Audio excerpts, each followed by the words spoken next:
We are here with you through the mid-morning hours to get you ready for all the big events in your neighborhood. That's right. The Weather Channel has you covered from coast to coast, but also across the pond. Yeah, wow. Powerful storm. This thing. Winter storm Kieran has just blasted through. Now, the worst of the weather is through, but man, it has been significant here, slamming several spots across parts of Europe with a lot of very heavy rainfall. That's been the most recent development, is some flooding rain coming in parts of Tuscany in Italy. Yeah. Plus the wind. That was a big story because, again, a powerful system here. Big time gusty winds that we had to deal with here. Some of those high winds hounded the western half of the continent. In fact, we had some of those wind reports here, but behind us, look at these. I mean, these are insane values, over 100-mile-per-hour winds. Part of the story of this was the low pressure was just so strong, setting records over here in parts of Western Europe here below, 953 or 950, kind of like a hurricane low pressure. But also the jet stream played such a big role. And there was something called a sting jet involved in this here, where you get a portion of the jet that just gets drawn down to the surface. And we saw it here in case in point with these winds. That's how you get 100-mile-per-hour winds from a system like that. So, yeah, of course, that jet stream playing a big role in the weather conditions that we've had to deal with here over the coming days. Of course, the cold, now it's going to start to retreat a bit as that jet stream kind of flattens out a little bit as well. Certainly much more tranquil weather compared to what they have been dealing with there in Europe. The jet stream is always everything, right? I mean, it controls so much of what we deal with the weather.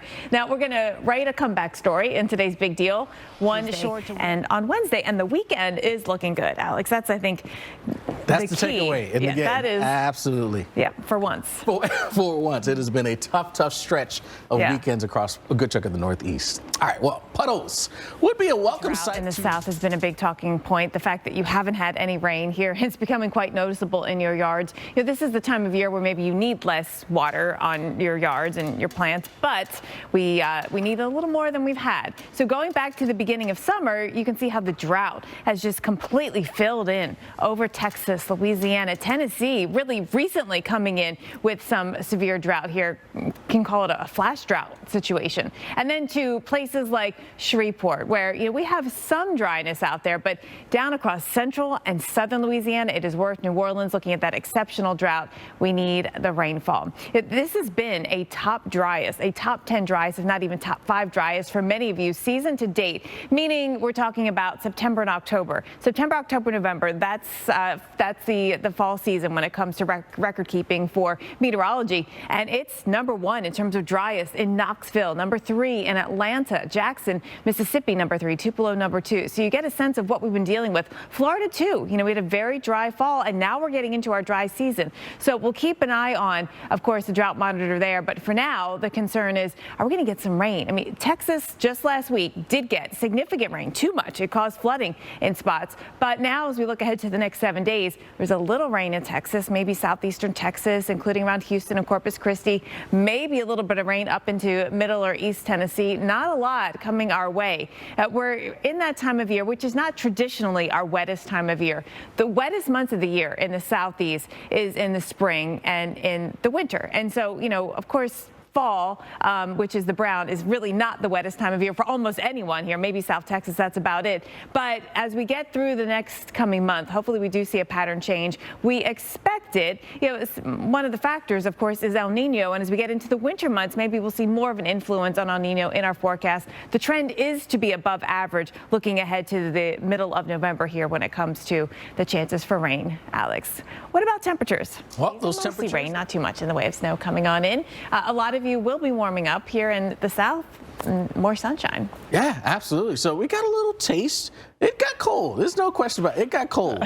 But now that's changing here for us. So the warmer times are ahead, back to a little bit more kind of normal times for some of us, if not even above average. Above average here. Going to make for a great weekend. Oh, man. Good parade weather. Yes, great football weather. Good football weather, yeah. Ooh, cannot Chili cook-offs, all the things are happening. All of it, absolutely. Yep. All right, so let's talk about this because it is going to be nice out there for those who are season has begun here, big time. So more rain coming back today after a little bit of break. And believe it or not, we are above average as well in the Pacific Northwest here. So today, enjoy those dry times, relatively warmer times, because by later today, the rain is coming back in. Seattle is a good example of that. We're going to be in the upper 50s, maybe even hit 60 today and tomorrow, so a little above average. It's just that the rain is here. So it comes in tonight, another atmospheric river. Tomorrow, really rainy and windy. Sunday, rain showers continue. There might be a brief break during the day, but that next atmospheric river is on its way in and keeps us wet through Monday, and then some showers continue into Tuesday. Rainfall could be heavy. 5 to 8 inches is possible in spots. Now,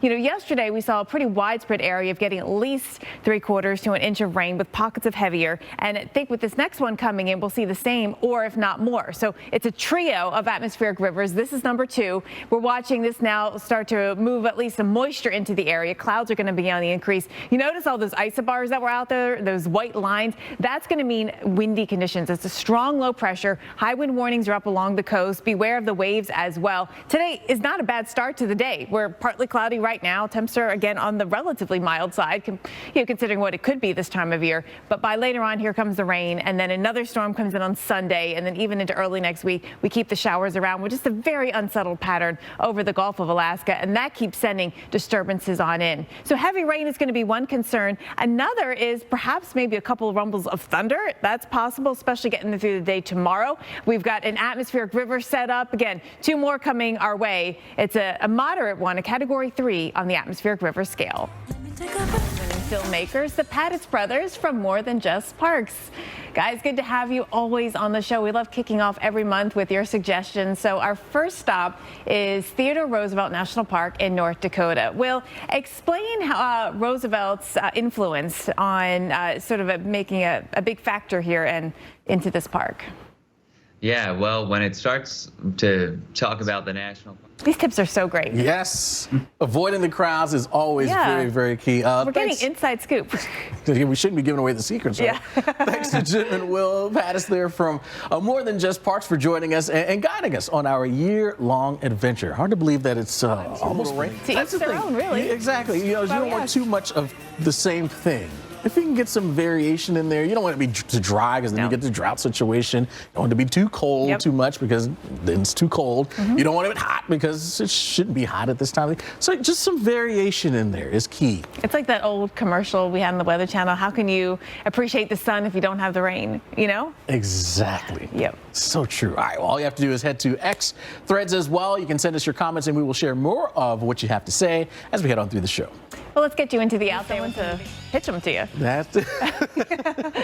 Well, welcome back, everyone. We are here with you through the mid-morning hours to get you ready for all the big events in your neighborhood. That's right. The Weather Channel has you covered here from coast to coast, but also across the pond where we've been watching and tracking a really powerful storm that slammed several spots there in Europe, and it brought with it heavy rain and some intense winds as well. We've seen flooding coming even out of Italy. The core of the storm came in up across the English Channel, North France, England, of course. Ireland saw some nasty weather from it, but the rainfall was really widespread, and we saw again some of that flooding all the way down into Tuscany. Yeah, so it was not a fun time at all. How about some of the wind reports that were coming in here, really driving into extreme levels?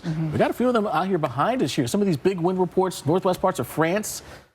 Triple digits, 100+ mile-an-hour winds. And this is a storm that will certainly be analyzed, in the days and weeks and probably years to come here. It was a significant one, potent one with record low pressure. It was all part of and sort of driven by a jet stream that started in the U.S. and then intensified and moved across the northern Atlantic and helped intensify that storm.